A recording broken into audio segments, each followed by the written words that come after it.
Friends, നമുക്കിന്നൊരു പായസം വെക്കാം. ഓണമൊക്കെ അടുത്ത് വരികയല്ലേ. വെറുതെ ഒരു പായസം, കൂടുതൽ സ്റ്റൈലൊന്നും ഇല്ല, ഒരു നാടൻ പായസം. നമ്മുടെ അമ്മമാരൊക്കെ പണ്ട് നമുക്ക് വീട്ടിലൊക്കെ വെച്ചിരുന്ന ഒരു പെട്ടെന്നുണ്ടാക്കുന്ന ഒരു പായസം. അതുകൊണ്ട് വലിയ ഇൻഗ്രീഡിയൻസ് ഒന്നും ചേർക്കുന്നില്ല, പെട്ടെന്നൊരു പായസം വെക്കാമെന്ന് കരുതിയാണേ. ഓണമൊക്കെ അടുത്ത് വരികയാണല്ലോ. അപ്പോൾ നമുക്ക് ഇന്നൊരു നാടൻ പായസം ഉണ്ടാക്കാം. അതിനായിട്ട് ഞാൻ വെള്ളം തിളപ്പിച്ചു എടുത്തിട്ടുണ്ട്. വെള്ളം തിളച്ച് വന്നിട്ടുണ്ട്.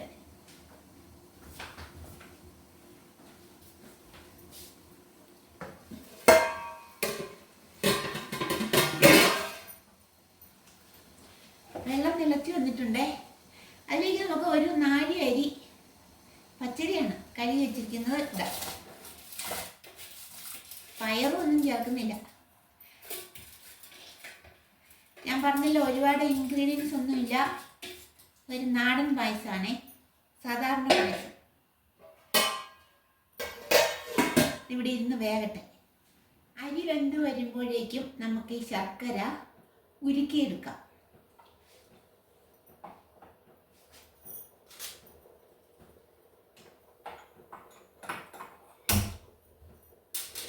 നമുക്ക് ഈ പായസത്തിന് ഇടാനുള്ള നിലക്കടല വറുത്തെടുക്കാം.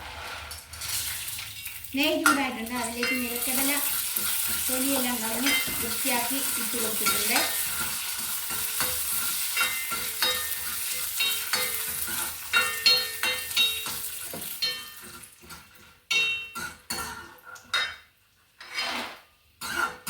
നിലക്കടല വറുത്ത് വന്നിട്ടുണ്ട്. അത് നമുക്ക് കോരിയെടുക്കാം.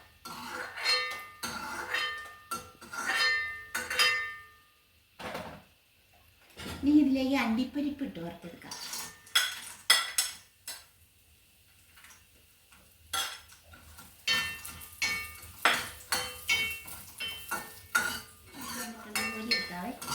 അധികം സമയം വേണ്ട, പെട്ടെന്ന് ഇത് ഈ ഉണക്കമുന്തിരിങ്ങയും കൂടെ വറുത്തെടുക്കാം.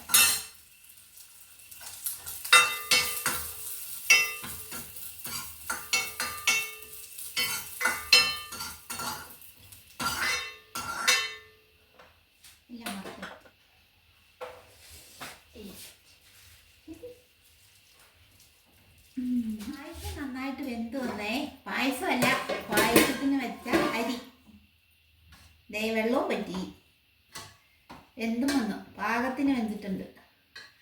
ഇതിലേക്ക് നമുക്ക് ഈ ശർക്കര അരിച്ചൊഴിക്കാം. ശർക്കര ഉരുക്കി വെച്ചിരിക്കുന്നത് അരിച്ചൊഴിച്ചു കൊടുക്കാം.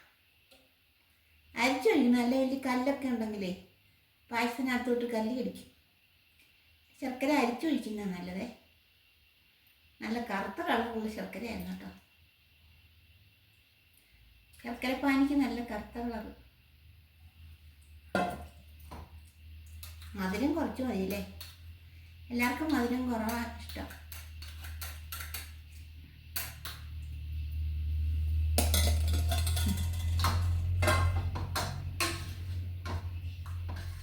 ഞാൻ ഈ അരിയുടെ തീ കെടുത്തി വെച്ചായിരുന്നേ, അപ്പം നല്ലപോലെ വെന്തു. ഇനി നമുക്ക് തീ കത്തിച്ച് ശർക്കരയ്ക്കകത്ത് കിടന്ന് ഈ അരി ഒന്ന് ഒരു 5 മിനിറ്റ് നേരം ഒന്ന് തിളക്കട്ടെ. അരിയിലോട്ടൊക്കെ ശർക്കര നന്നായിട്ട് അങ്ങോട്ട് പിടിക്കട്ടെ.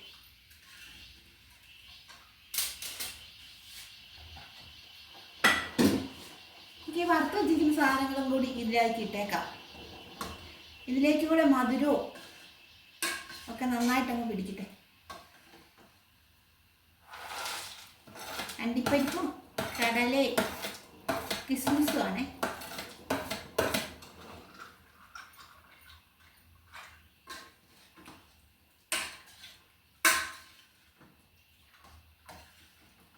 നല്ലപോലെ തിളച്ച് വരും.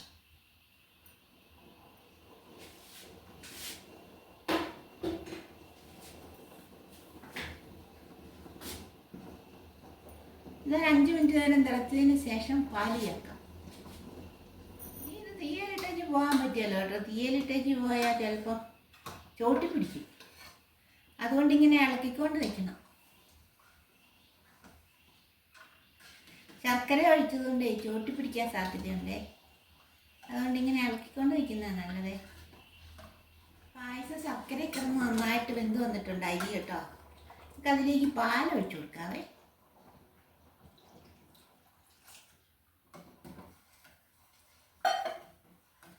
ഈ പാലൊഴിച്ചിട്ട് നന്നായിട്ട് തിളയ്ക്കണം.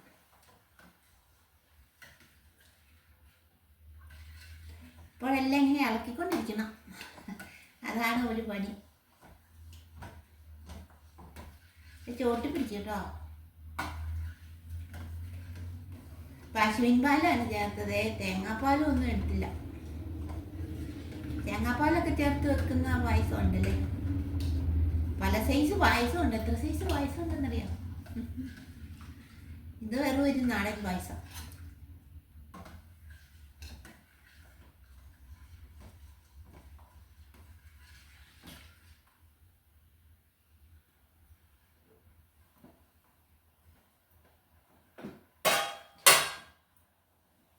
ഇതും കൂടി നന്നായിട്ട് ഒരു 5 മിനിറ്റ് നേരം തിളയ്ക്കണം. പായസത്തിലേക്ക് പാലൊഴിച്ച് നന്നായിട്ട് തിളച്ച് വന്നിട്ടുണ്ട് കേട്ടോ. ഇവിടെ പായസം റെഡി ആയിട്ടുണ്ട്.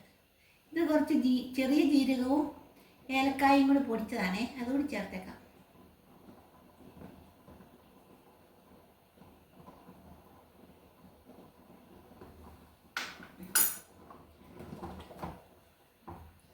ഇപ്പോൾ ഇനി തീ ഓഫ് ചെയ്യാം.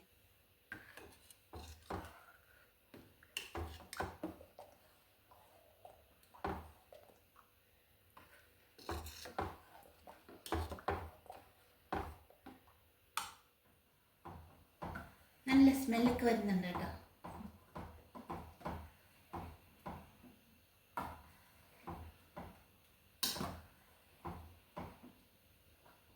അയ്യോ, ആവി എടുത്ത് പിടിച്ചു.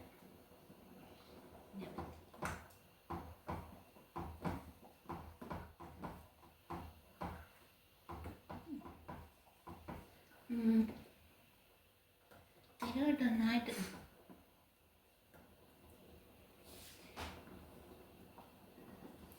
അപ്പോൾ നമ്മുടെ പായസം റെഡിയായി കേട്ടോ. തീ ഓഫ് ചെയ്തേ. അയ്യോ മടുത്തു, ഇളക്കിക്കൊണ്ട് നിന്ന് മടുത്തു, ചൂട്. അപ്പം ഇനി തണുത്ത് കഴിഞ്ഞിട്ട് ഇത് കഴിക്കാൻ പറ്റുള്ളൂ. തണുക്കണം, മൂടി വെക്കാം. തണുക്കട്ടെ, എന്നിട്ട് കഴിക്കാം. അപ്പോൾ ഇന്നത്തെ വീഡിയോ ഇത്രേ ഉള്ളൂ കേട്ടോ. അപ്പോൾ നമുക്ക് അടുത്ത വീഡിയോ കാണാം. അതുവരെ എല്ലാവർക്കും ബൈ.